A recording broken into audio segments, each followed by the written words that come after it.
Hi friends, నమస్తే. ఈరోజు వీడియోలో నేను మినప్పప్పుతో జంతికలు చేశాను.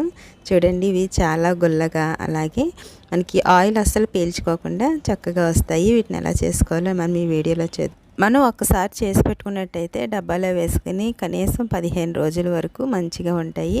అలాగే చూడండి, పిల్లలు స్కూల్ నుంచి రాగానే మనం స్నాక్స్ ఇవ్వడానికి కూడా చాలా బాగుంటుంది. ఇది ఎలా చేసుకోవాలో చూద్దాం. నేను ఇక్కడ 1 కప్పు వరకు సాయి మినపప్పు తీసుకున్నాను ఫ్రెండ్స్. అలాగే దీన్ని ఒక 2-3 సార్లు మంచిగా కడుక్కోవాలి. కడిగిన తర్వాత ఒక 2.5 గ్లాసుల వరకు వాటర్ వేసుకోండి. మనం 2.5 గ్లాసులు సరిగ్గా కొలతలు ఇవి. మనం పిండిలో వేసుకున్నప్పుడు కూడా అసలు మనకి వాటర్ అనేది పట్టదు. చూడండి, ఇలా 3 నుంచి 4 విజిల్స్ వేయించాను ఫ్రెండ్స్. చూడండి, పప్పు మంచిగా ఉడికింది కదా.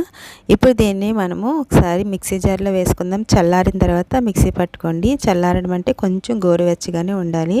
చూడండి, ఇప్పుడు నేను ఇక పొడి బియ్యం పిండి తీసుకున్నాను. ఇక్కడ నేను 3 కప్పులన్నర బియ్యం పిండి వేసుకున్నాం ఫ్రెండ్స్. ఇప్పుడు దీంట్లో మనము ఇక్కడ నేను 2 స్పూన్ల వరకు నువ్వులు, అలాగే కలోంజీ సీడ్స్ ఉంటాయి కదా, అవి 1 స్పూన్ వేసుకున్నాను. ఆనియన్ సీడ్స్ సరిపడినంత సాల్ట్ వేసుకోండి. అలాగే ఒక 3 స్పూన్ల వరకు నెయ్యి వేసుకున్నాను.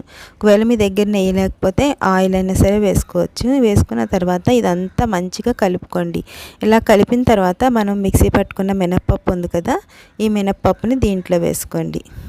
ఇదంతా దీంట్లో వేసుకున్న తర్వాత ఇది కొంచెం వేడిగానే ఉంది. ఒకసారి ఇలా గట్టితో కలుపుకున్నట్టయితే మనకి ఈ వేడికి పిండి అనేది మగ్గుతుందనమాట.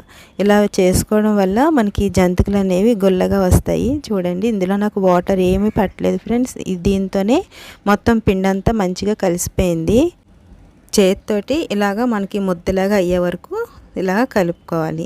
ఇదంతా మనకి ఒకసారి ఉప్పు సరిపోయిందో లేదో కూడా మనం ఇప్పుడే చూసుకోవాలి. మొత్తం కలిపిన తర్వాత కాకుండా చూడండి, పిండి అంతటిని ఇలా కలుపుకోవాలి. ఇలా కొంచెం గట్టిగా ఉన్నట్టయితే మనము మురుకులు వేసుకునేటప్పుడు చక్కగా మన చేతితో తీసుకుని వేసుకునేలా ఉండాలి. ఇలా ఉండాలి పిండి. ఒక 10 నిమిషాలు మూత పెట్టుకుని పక్కన పెట్టుకుందాం. 10 నిమిషాల తర్వాత చూడండి, మంచిగా నానింది పిండి.